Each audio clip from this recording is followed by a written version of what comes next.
Buenas tardes a todos y todas.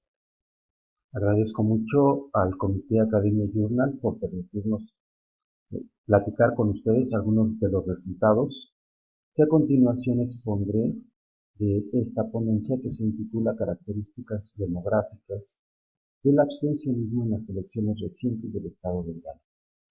Mi nombre es Asael Ortiz Lascano y vengo del Centro de Estudios de Población de la Universidad Autónoma del Estado de Hidalgo. Esta investigación tuvo como finalidad el poder conocer y reflexionar la participación política electoral de los residentes del estado de Hidalgo, así como también poder analizar la situación del abstencionismo. La hipótesis general que guía esta investigación se centra en que los estudios recientes y no tan recientes reflejan una despolitización y un hartazgo importante en la población, y entonces esto genera que haya un alejamiento de la esfera política y a la participación política específicamente, el que es más visible, el sufragio. Las fuentes de datos que han sido utilizadas en esta investigación son principalmente tres. Las primeras son fuentes históricas, obtenidas del Instituto Estatal Electoral de Hidalgo y del INE, anteriormente IFE. Esa sería la primera fuente de datos que nos permite entonces contextualizar la entidad hidalguense. Posteriormente tenemos una segunda fuente, que es la encuesta intitulada Percepciones Políticas en el Estado de Hidalgo. Es una encuesta a nivel nacional que tiene un 95% de confianza, un 5% de error y una no respuesta estimada en un 15%. Está diseñada en tres grandes submuestras. La primera de ellas dedicada a las localidades rurales, es decir, 2.499 habitantes y menos. Una segunda que se puede considerar como urbana, las localidades que van de 2.500 habitantes hasta 79.999. Y la tercera gran etapa sería emulando las ciudades medias. Todos sabemos que estas corresponden a 100.000 habitantes y más, pero dadas las características del estado de Hidalgo, nosotros partimos de 80.000 habitantes y más. Se tuvieron que entrevistar 2.880 hogares, que son el número de cuestionarios útiles para este trabajo. Y por último, también tenemos los resultados obtenidos en el proceso electoral 2018, que acaba de ocurrir, para contextualizar y para ver al final si hay algún cambio significativo o el comportamiento sigue siendo el mismo. Tenemos algunos teóricos de referencia, los cuales estaremos platicando al último por cuestiones de tiempo. Entre los principales resultados que vale la pena mencionar para describir la característica que van a tener los hidalguenses y esta participación política o abstencionismo, parte prácticamente de preguntarles si acostumbran a hablar de asuntos políticos. Podemos observar cómo 25%, es decir, uno de cada cuatro, refirió que sí habla de asuntos políticos al interior de su hogar. El hogar sigue siendo el espacio donde más se habla de política, seguido de la escuela o del trabajo. También les preguntamos si participan en alguna organización, no necesariamente política, sino de cualquier tipo, vecinal, comunal, religiosa, de padres de familia. Cerca de uno de cada cuatro participa en una de este tipo de organizaciones.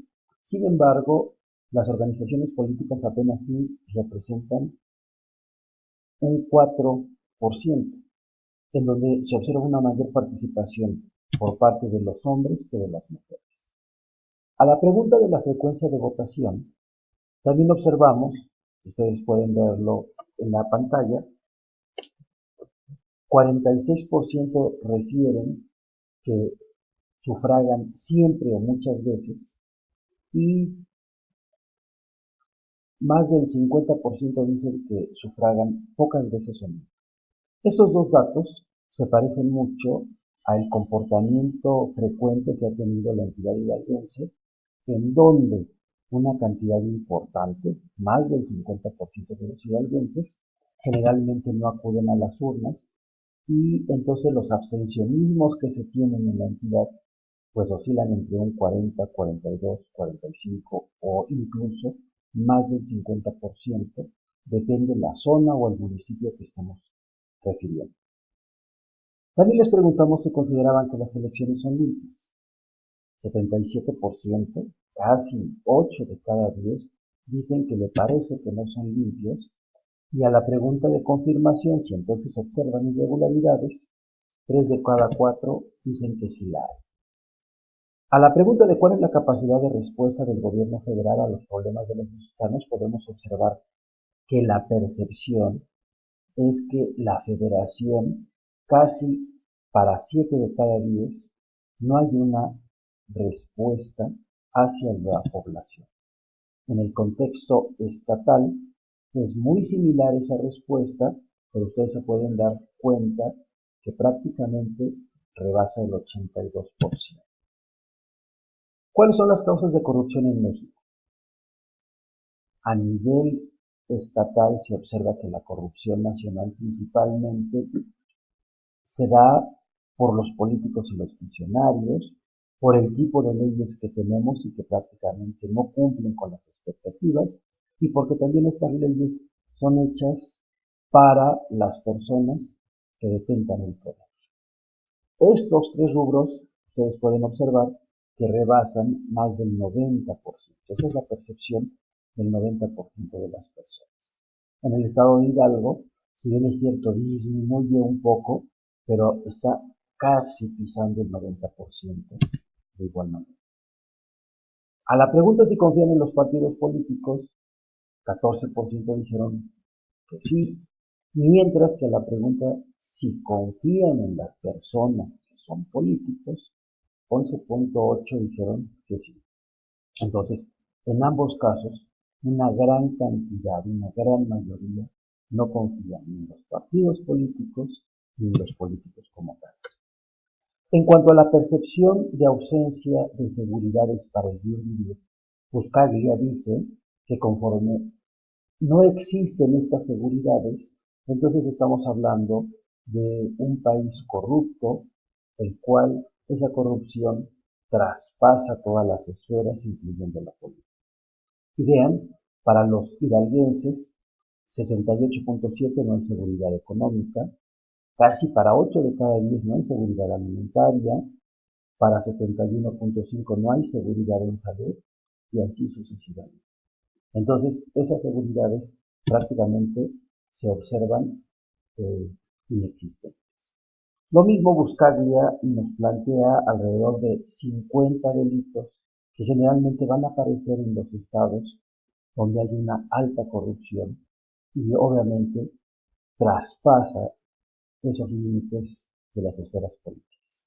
En el estado de Hidalgo, prácticamente todos estos delitos que dice Buscaglia aparecen en cierta medida reflejados o vistos por la ciudadanía. Con estas variables entonces empezamos a trabajar una serie de variables tratando de encontrar con nuestra variable dependiente aquellas que la podían explicar. Y entonces uno de los modelos que parece mucho más real es aquel que nos dice que conforme se tiene una mayor escolaridad, se vive en un área urbana y no se tiene marginación, entonces hay abstencionismo. Haciendo eso, entonces hicimos una regresión de variables, observamos un R alto de 743, un R cuadrado y una R corregida sobre punto 55 o punto 54, y entonces eso nos llevaría a la siguiente conclusión. Las personas en el estado de Hidalgo, que bien vale mencionarlo, 47% de ellas viven en zonas rurales, entonces tendríamos este resultado. El vivir en una zona rural con baja escolaridad y nivel de marginación alto explica en 55% la participación al votar. Y entonces, en otras palabras, las personas que viven en zonas urbanas con alta escolaridad y baja marginación son las que están votando. Retomando los datos del proceso electoral de 2018, también nos muestran comportamientos interesantes. Por ejemplo, la elección de diputados locales, la mayor parte de los votos provienen de espacios rurales. Este comportamiento se repitió en la elección de diputados federales, senadores y elección de presidente de la República. Y aquí podemos ver algunas gráficas. Vean, la votación según partido y residencia rural urbano, observamos cómo en color rojo están los partidos y los votos rurales, ¿no? Entonces, la gran mayoría en el estado de Hidalgo de los partidos, los votos los obtuvieron de las zonas rurales. Lo que demuestra entonces que las zonas urbanas están participando menos. Lo mismo que se encontró tanto en los documentos históricos del IFE, del INE y del Instituto Estatal Electoral, así como en la encuesta. Les comentaba, diputados federales, senadores, vean la misma tendencia, rural en rojo, una mayor cantidad de votos con respecto a los federales. Por último, a nivel nacional también es importante mencionar que si bien es cierto, Hidalgo es el tercer estado donde el 47.8% de acuerdo a los datos censales aún reside en zonas rurales, en la votación de 2018 fue el que metió la mayor cantidad de votos. Obviamente estamos hablando proporcional a la cantidad de población que se tiene de las áreas rurales. ¿Cuál es la conclusión que podemos tener?